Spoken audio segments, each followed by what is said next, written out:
Alors, nous sommes réunis aujourd'hui pour la 6e journée du droit des usagers dans cette région Hauts-de-France. C'est la première pour moi d'ouvrir cette manifestation. C'est un réel plaisir, c'est aussi un honneur.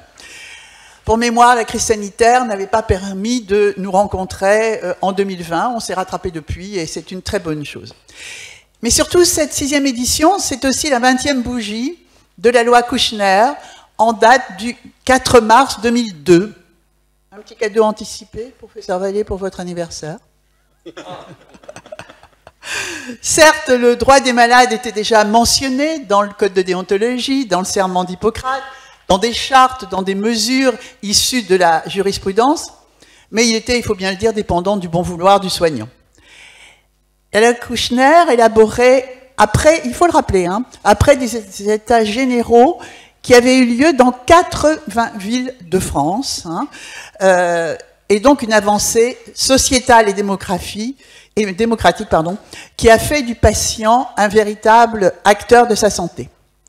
Mais pas que, puisque des représentants des usagers, des représentants des familles, dans certaines spécialités, je pense à la psychiatrie, firent leur entrée aussi dans les établissements de soins sanitaires, médico-sociaux, pour veiller au respect du droit du patient.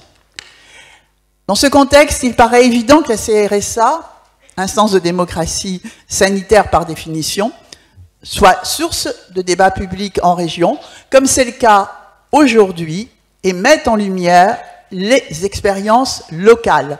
Je pense qu'on a beaucoup à apprendre des expériences locales et qui améliorent la prise en charge. Et merci donc au docteur Coquet, qui a un agenda de ministre, d'avoir accepté de nous présenter son expérience.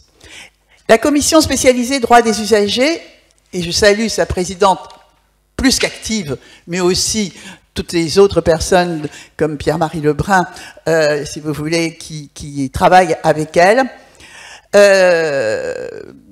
a souhaité que le débat de 2022 soit construit autour du numérique en santé.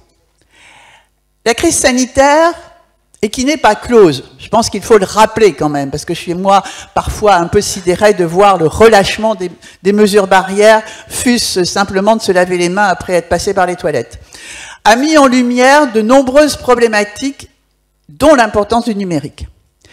Le lancement officiel, le 3 février 2022, du projet Mon Espace à Santé, il faut bien le dire aussi, après des années et des années de réflexion sur le DMP, s'inscrit donc dans cette logique.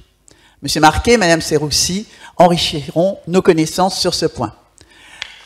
Pour autant, et j'oserais dire, je vais reprendre ma vieille casquette ordinale pendant des décennies, pour autant, le numérique ne doit pas être l'alpha et l'oméga du soin et du parcours de santé d'un usager. Nous en discuterons autour de la journée, et en partie. Pour moi, qui ai été formé par des patrons qui avaient fait médecine avec un bac philo, la technologie ne remplacera jamais la capacité du soignant à accompagner le malade ou la personne en situation de handicap, le long de son parcours de santé, le long de son parcours de vie, et je pense que M. Kremer évoquera pas mal de questions.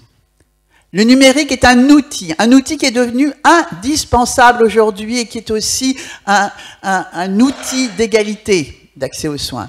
Mais ça doit rester un outil performant, un outil complémentaire à la bienveillance du soignant. Voilà, je vous souhaite tous une bonne journée, j'irai pas plus loin et je vous laisse écouter M. Vallée.